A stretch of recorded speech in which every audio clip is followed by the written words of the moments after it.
Speak. I am bound to hear. So art thou to revenge when thou shalt hear. Is the Duke's name, his wife, Baptista. You shall see anon, 'tis a knavish piece of work.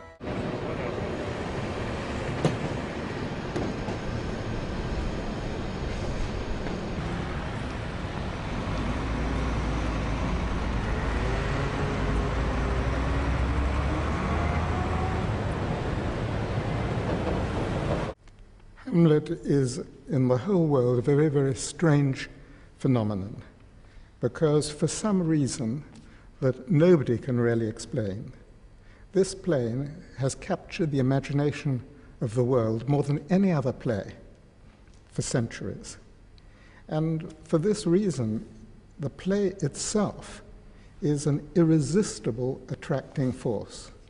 Now, I staged Hamlet many, many years ago in its entirety in England with Paul Schofield.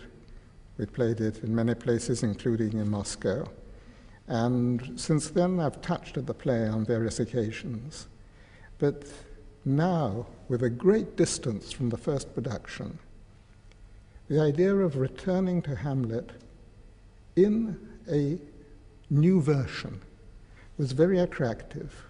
Now, a new version meant studying the play to discover what for today is no longer as important as it was at other moments of history. It's more possible in Hamlet than in any other play of Shakespeare, for a very simple reason.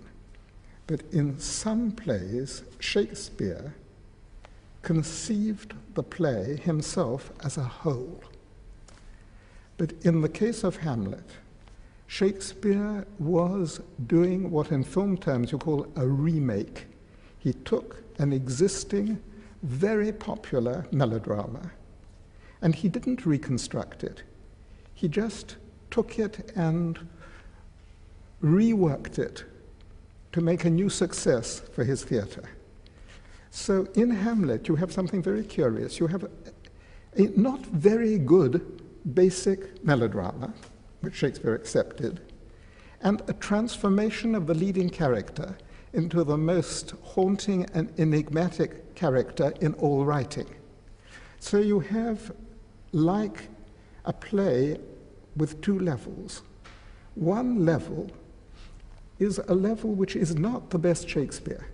And if one's very honest, one has to see that many, many great authorities have said Hamlet is an artistic failure. This means that Shakespeare did not conceive it as a whole. He rewrote somebody else's play.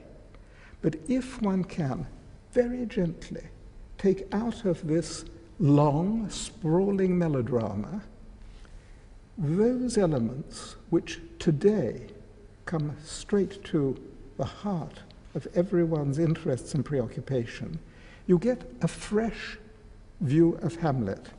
And so what we did, with respect and delicacy, was to take away about 2 hours of the original play. 2 hours of what has become romantic and rhetorical staging, and find in its place a very pure essential myth in which the essential elements are a father, his brother who murders him, the wife who comes into an incestuous relationship with her brother-in-law, the son, and the very pure young girl that the son loves. This is the essential, tragic, and powerful interrelation, and this speaks to us directly today without any decoration. And it was the interest of trying to extract that essential pattern from all that's around it that was the great reason for doing this production. With most miraculous organ.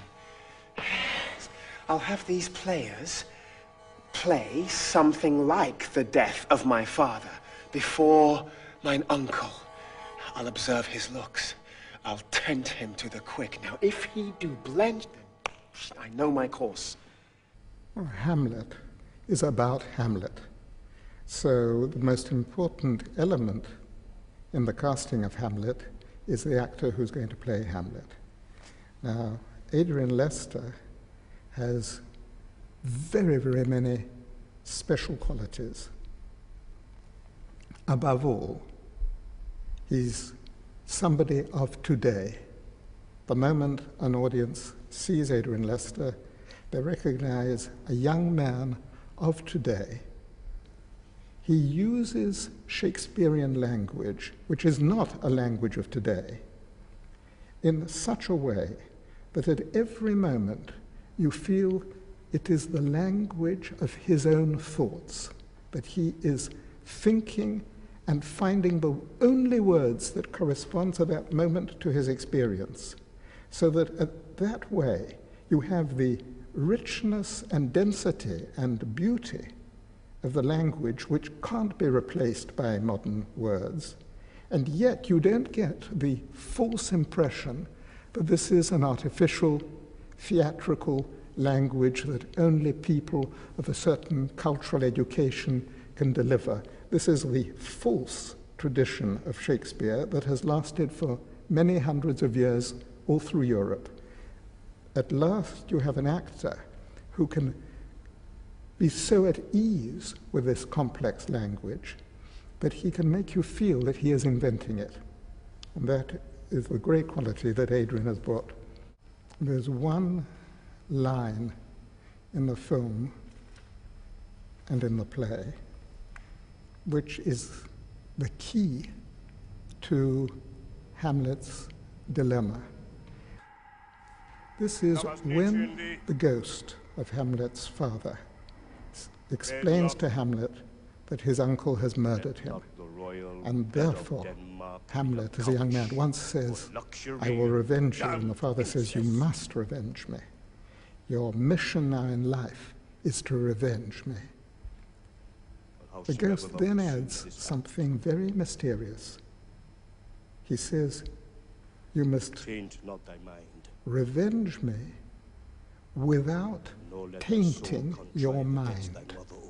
Now, at first sight, this seems very simple. Go and kill my brother, but don't taint your mind. But when a young man as sensitive and as deeply thoughtful as Hamlet listens to exactly what his father's command is, you see his father has commanded him to do something almost impossible, because no human being can decide to kill another human being without tainting his mind, because somebody with a pure mind cannot kill.